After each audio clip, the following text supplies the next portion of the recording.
You know, the definition of marriage is definitely a topic that's being heard almost daily, locally, nationally, internationally, and things that are taking place in the courts right now could very well have an impact on how you and I live our lives for the rest of our lives and how our children grow up and what their lives are like. Well, I am joined now by Pastor Corey Shankleton of Emerging Streams Church in Stryker, and we're going to talk about this ongoing effort, I guess, to change the definition of traditional marriage. Thanks for joining us today, Corey. Thank you for having me. Well, let's first talk about not long ago, just a couple weeks ago, the Supreme Court heard arguments in regards to several cases, and now they're in the deliberations period. So let's talk about what's been taking place in Washington. Absolutely.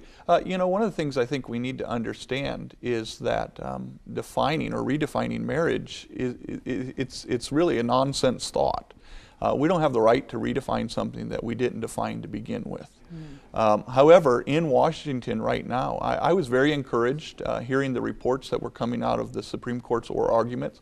I believe Justice Kennedy, who typically is a swing vote in issues like this, expressed a hesitancy to redefine the institution of marriage. And as he kind of stated, over an argument that's only been around for about 10 years. This issue kind of came to the forefront about 10 years ago. We understand that it's not about the individual who's practicing a lifestyle, but it is about an agenda. And many people with finances kind of got behind this and brought it to the forefront. And so I think there's hope. I think there's great hope for us as believers to see a good ruling come out of the Supreme Court if we act now and make our voices heard. So the justices, you know, some of them were quite bold in saying, what does this matter? How is this going to hurt people? But yet on the other side, there were, like you said, Justice Kennedy was making comments about how recent this has been to try to make these changes. America, do you think that Americans in general are remembering how these votes are going? Not all states have voted for same-sex marriage. Yeah, I believe that most of America stands with a biblical definition of marriage, and we've seen that over and over and over again when states are given the opportunity to put this on the ballot. Very few states have passed this by a ballot initiative. Most of this has been activist judges. You know, talking about that, we have on the Supreme Court 2 justices who really should have recused themselves from this case. Both of them have performed same-sex marriages, and so they're obviously not biased. Reports say that Justice Ginsburg actually stated she'd made up her mind before the case even was presented. And so we need to understand that this is an activist judge's acting out, speaking out, pushing things through. But as an American people, I still believe we stand with biblical marriage. Well, we'll talk a little bit about what we as Americans or, you know, Christians can still be doing. But before the Supreme Court was arguing these cases, just a couple days before, you were on the Capitol steps. Tell us what you were doing. Yeah, actually, we were on the steps of the Supreme Court Monday, prior to them hearing the opening arguments on Tuesday. So the 27th, we were on the steps of the Supreme Court, and we presented them with over 300,000 restrain the judge's orders. Which was essentially restraining orders based on a constitutional right that the Congress has the ability to restrain the judges from ruling in arguments that they don't see in alignment with their constitutional rights. And so we had over 300,000, 60 boxes filled with 5,000 each, lined up on the steps of the Supreme Court, making our case that America, especially Christian Americans, are not going to sit by silent while judges take it upon themselves to redefine something that they have no business defining in the first place. Well, something else that is stating that case somewhat and is now available publicly is a new documentary, and it's called Light Winds. And you're going to have an opportunity actually to see that right here on TV 44 next week. This very week, it's being shown publicly in the Lima area. And let's talk about this documentary, Light Winds, How to Overcome the Criminalization of Christianity. Yes. You know, I believe it's one of the most jam-packed, truth-oriented films that we as believers have the opportunity to watch and to get. A lot of Christians, I think, are kind of intimidated by this issue. They don't know what to say. They don't know where to stand. Most of us have been touched in some personal way with the issue of homosexuality and same-sex marriage, and so we just don't know what to say. This documentary actually goes through every step of society. It goes economically, physically, biblically. It goes through every sphere of society and begins to make the case for why a biblical definition of marriage is the only healthy biblical stance that we can take as a society. So when people watch this, what can they expect to see?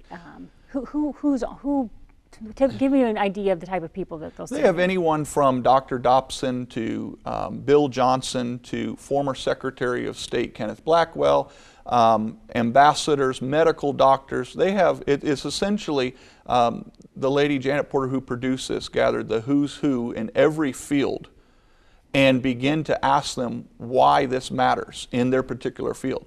And so they'll see representation from the legal association, they'll see representation from the medical association, they'll see pastors, they'll see Christian leaders, they'll see political leaders.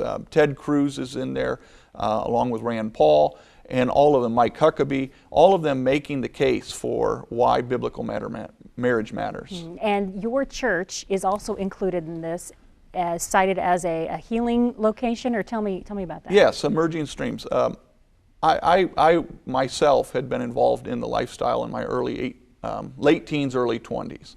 And so I'm not talking as one that doesn't have an understanding or a compassion in this area. I understand what it means to be trapped. And so, but I also understand what it means to walk into the light of God's Word and God's truth, and the understanding that God has greater plans than what we think we can have for ourselves. Because you are married today. I am married today with 5 beautiful children. So yes, so we're very blessed in our family, and we're blessed that God shown us His truth and allowed us to come into that. And so in doing that, we present that in the video, and we also open our doors to anyone in the lifestyle that is struggling, that wants answers, that wants to hear the other side. One of the things we noticed when we did the meeting on the Supreme Court steps was there was 4 or 5 people that were in the lifestyle formerly who spoke, and afterwards the press wasn't interested in talking to any of us. They talked to some of the politicians, they talked to some of the lobbyists, but one of the things that has been put out there is that we don't exist, that it's impossible. See, once you begin to move the issue of marriage from a born issue to a choice issue, the entire arguments of same-sex marriage become unraveled. And so once you make the case, or once you discover, hey, there are people that have actually walked out by God's grace and have actually made a choice, then all of the arguments begin to unravel. So mainstream media, in a lot of ways, they don't want that position made known. They don't want to put it out there. Pastor Corey, what would be your recommendations to those who are sitting at home and saying, I want to peacefully make a difference. I want to step in and say and do something without causing, we don't want hatred to be what this is about. We want God's love to be the thing. Absolutely, and that's one of the things we have to understand is that we're not wrestling against flesh and blood. We wrestle this in a spiritual context. We understand also that there is a difference between an individual and an overreaching agenda. And so we're going and we're confronting an agenda while loving an individual. And so that's vital. And so a couple steps that I would recommend is, number one, there is a movement out there. You can go on the web to restrainthejudges.com and let your voice be heard. That's essentially saying we want biblical marriage. We're not going to go for any other redefining of marriage. And we're asking the Supreme Court and also the House and the Senate to stand with biblical marriage. And so restrainthejudges.com, they can go there and let their voice be heard. Also get the documentary. Become armed. A lot of people are not familiar with all of the biblical reasons why marriage is important. And obviously that's where we stand. But there's so many other areas as well, as we mentioned earlier, politically, economically, physically, why biblical marriage is the only healthy environment in which children should be reared, that it is the very foundation of our society. And so get the documentary, get armed with truth, and begin to get engaged. Engage their neighbors, engage their church, engage their society, and stand. You have any encouragement for individuals who might say, well, it's difficult to step out. We are becoming the minority in voice, in a sense, because those who are supporting this change in the definition of marriage are very loud. and they let their voice be heard. How do we encourage people to step up even when they feel like they might feel squashed by what they want to say?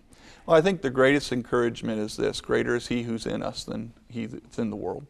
And so we're grateful for that. We understand that it's not in our own might, it's not in our strength. Our best efforts are never sufficient and enough. But when you couple that with truth and the grace of God, all of a sudden it accomplishes things that there's no way we can accomplish in our own ability. And so we understand that this is not an easy journey. But know this, that if we don't speak up now, the journey's not going to get any easier. The by title of the documentary is How to Overcome the Criminalization of Christianity. And that's literally what we're looking at. If marriage is redefined by the Supreme Court, we will instantly be faced with understanding that same-sex marriage will be a protected civil right.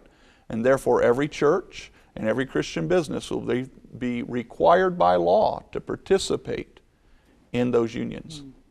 All right, Pastor Corey Shankleton talking about the documentary Light Winds, How to Overcome the Criminalization of Christianity. You will be able to see that right here on TV 44 all next week. If you receive our newsletter, then you can find out more information about that. We have that as a main article in our most recent newsletter. The times and more information about that are there as well. Of course, if you have any questions on this topic, questions at all, or just some comments, you're welcome to give us a call here at the TV station, 419-339-4444. And don't forget, our prayer line is available for you as well, and we are always praying for you. Whatever the situation is doing in your life, if it's your own family situation, if it's something you've had in the past, if something somebody's struggling with, if you have questions, if you want prayer, email us at prayer@WTLW.com or call us at 419-339-3000. If you get a voicemail, leave a message. Those messages come straight through, and I promise we will call you back if you leave your phone number. If you don't leave your phone number, we will be praying for you.